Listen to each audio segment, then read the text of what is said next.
So the wheels are turning in my head right now because of something that you said. And two things. Number one, you talked about the Fast Pass group. So if people are wondering about that, the Fast Pass group is a separate group, a smaller group where we kind of work with you guys closer. And if anyone's interested in like knowing more about the Fast Pass, you can go to kindlecashflow.com/call, CALL, kindlecashflow.com/call.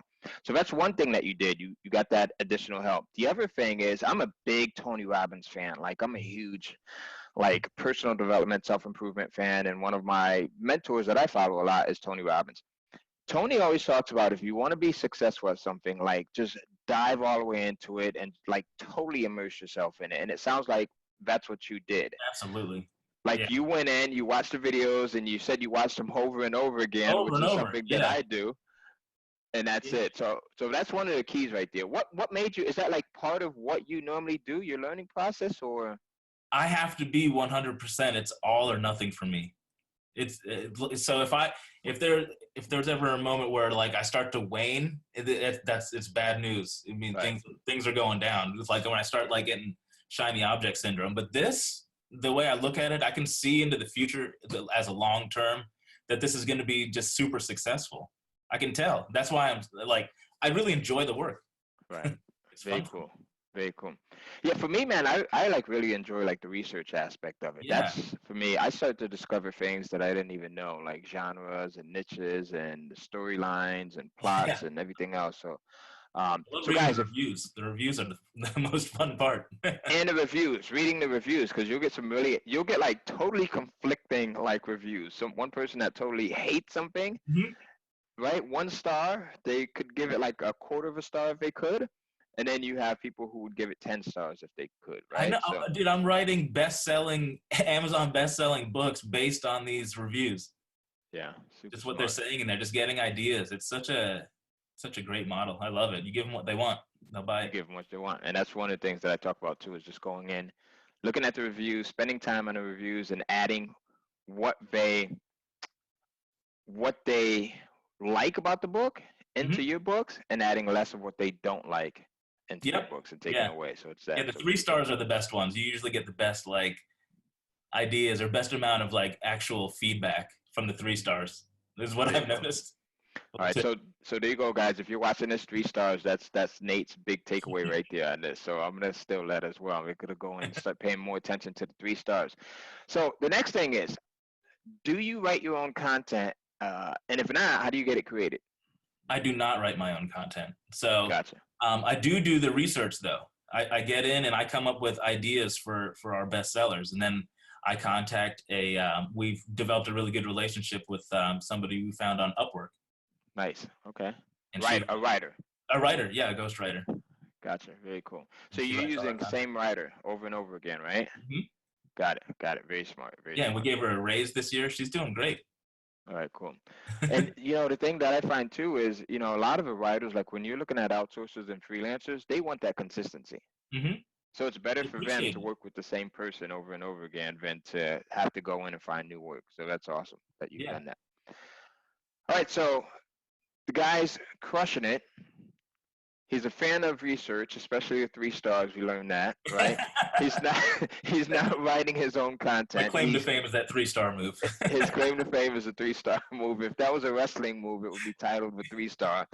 Uh, so, what's been the easiest part about publishing digital content for you? Oh man, I was thinking about this, and I was talking to my partner about this as well. Um, it's just I don't even know how to answer that because it's all easy for me because it's so interesting. Right. You know what I mean? You have to go when you get 100% into something and just invested into something and obsessed with that thing. It's just so much fun. So like, it's all easy. If the work is fun for you, it's easy. The whole thing is easy. You Yeah. just have to do the work. That's it. And I guess the initial work is doing what you did, like jumping into it. Like, I'm so glad that you said that because I used to think like I was nuts because I'm going over a course and I'm watching the videos again. Like Jim Rohn, right? Another guy that's a I love personal Jim Rohn. development fan of mine. I was just listening to an audio of his on YouTube, and my wife's like, "You listen to that like 700 times. Like, Yeah, wait, because wait, he's awesome. you know." So pretty cool that you go over it over and over and over again until you get it. I think that's a major key there. The Yeah. next thing. Oh, go ahead. No, I was just gonna say, just increasing your skills, these high income skills. If you keep working on them, you're gonna get more income. You're gonna generate more money. Absolutely, I very believe that. smart. So, what is your goal as it relates to publishing digital content? Like, what's your ultimate goal? Are you looking to build this business up to sell it? Are you looking to create like this continuous monthly revenue? What is it? Yeah, I don't want to sell this. This is my I really want to build a big brand with my pen name, and then once I get that going, I'm going to build another brand. I want to have multiple brands, but focusing on one right now and getting it to a certain level. So for me, our main goal is really to not take our foot off the pedal until we get to $100,000 a month in Very revenue cool. Got it. I'm with gonna our hold you to publishing.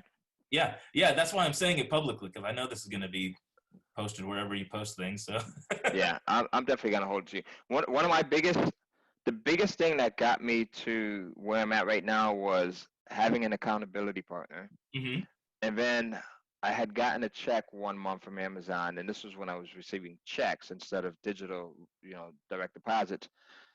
And I thought I had accomplished something. Like I was like at 9 grand a month, and I'm calling my accountability partner. I'm like, man, I'm like killing it right now. Like, just a humble brag in a way.